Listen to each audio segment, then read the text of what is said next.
So I tried to make it through. I tried my damnedest to make it through this Candace Owens PragerU video of her interviewing Alex Epstein on fossil fuels and green energy. And I could only make it through like the first, 4 minutes or so. She's impossible to like. Let's just put it that way. And I've seen and heard a lot from Alex Epstein before. The dude is a smart guy. But man, he's so weaselly. He's such a weasel in his arguments. And so I'll show you the first bit that I was able to get through. I won't subject you to any more after that, and then I'll come back and at least give you a few 2 cents on what was said. Okay, ladies and gentlemen, we are rolling into another episode of the Candace Owens Show, and let me ask you a serious question. Just for 1 second, stay with me. Serious question. Have you ever thought for a moment that maybe cows do fart too much? Ever thought about that? Have you ever thought about maybe we should ban airplanes? Me neither. I've never thought that. Not once. Here to discuss why not, I have Alex Epstein, who is the founder of the Center for Industrial Progress, as well as the author of the book, The Moral Case for Fossil Fuels. Alex Epstein, welcome to the Candace Owens Show. Thanks for having me. We're already in trouble because the moral case for fossil fuels, people don't like that. There is no moral case for fossil fuels. It's all bad. We need to just go backwards and stop making things because we are having a terrible impact on the planet. And what we need, Alex, is the Green New Deal. Do you agree? With none of that. Yeah, with none of it. So let's start out there's this interesting narrative today that the world is a bad place and it's getting worse. And what's interesting is if you look at the data, the world is the greatest place that it's ever been, and it's getting better. So if you look at, say, population, how many people the Earth can support, how much money we make, how long we live, all of those things are improving rapidly. Just to give you one data point, I was born in 1980. In 1980, 4 out of 10 people in the world lived on less than $2 a day.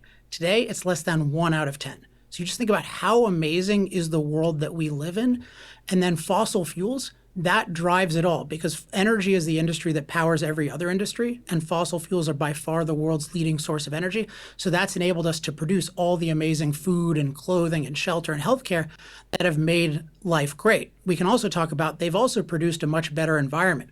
We live in the safest, cleanest environment in history. So the whole narrative that the world is going to hell and that we need to rescue it by getting rid of fossil fuels is just all wrong.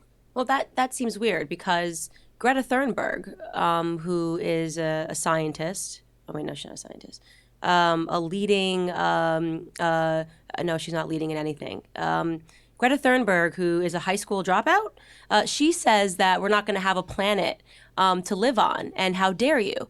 So what is your argument to the fact that we have so many people and now Congress has taken it up? Mm-hmm. She's on the cover of Time magazine. She is considered one of the most influential person. In fact, just a few days ago, they announced that she is once again up for a Nobel Peace Prize because she has brought this most important discussion to the forefront of the world, which is that the planet, we're not going to have a planet to live on in say a couple of decades. How do you respond to her? So what's interesting about Greta is, right, as you indicate, so she's 16. She obviously doesn't have any specific knowledge about these issues. But the reason she's so prominent is because she's a child and she's saying what everyone thinks is obvious, which is that the world is terrible and getting...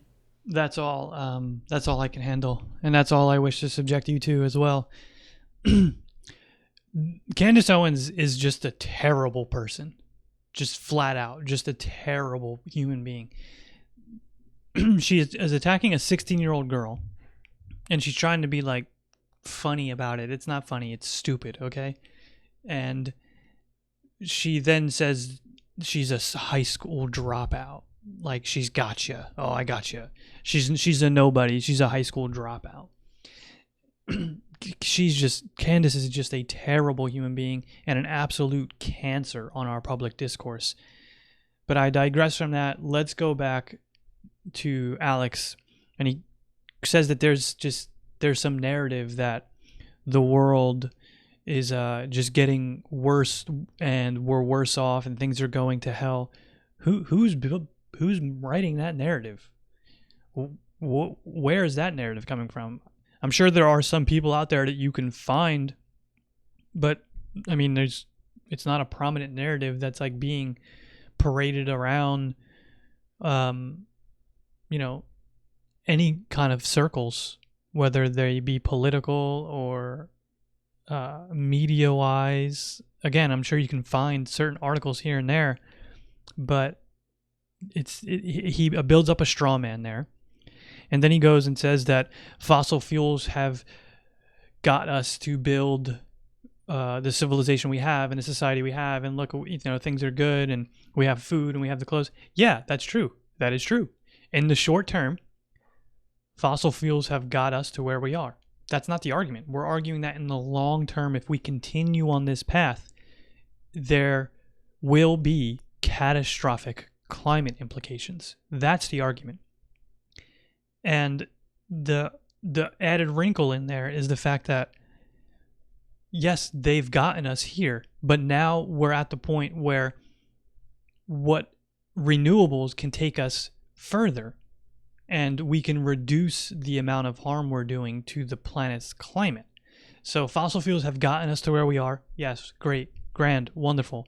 They have hurt the climate in a lot of ways that is going to have detrimental impacts to us and the animals that live on this planet. So now that we've used the fossil fuels as a springboard to get us to where we are, it would just make more sense and be more beneficial to everyone in the aggregate if we switched to renewables, which can power us in such a way that fossil fuels can or have done in the past.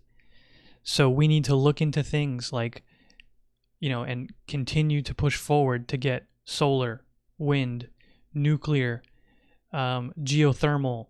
I mean, this is just another straw man that he builds up.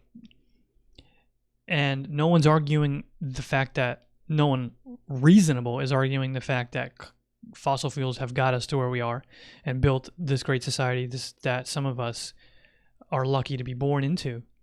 But by no means do they have to continue carrying us into the future. And if they do, we are setting ourselves up for catastrophic climate changes that are going to cost hundreds of billions of dollars, people's lives, and so on. And this is where I say that he is smart, and he goes around with his little shtick, but his arguments are just it's like very weaselly arguments. And and Candace, what can I say about that I haven't already said? She's just an awful human being. There's no other way to put it. She's smart.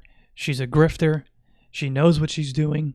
She does it for the money. She does it for the follows, the tweets, the retweets, the likes, because that brings her dollar signs. It gets her speaking gigs. It allows her to write books and have a show on PragerU.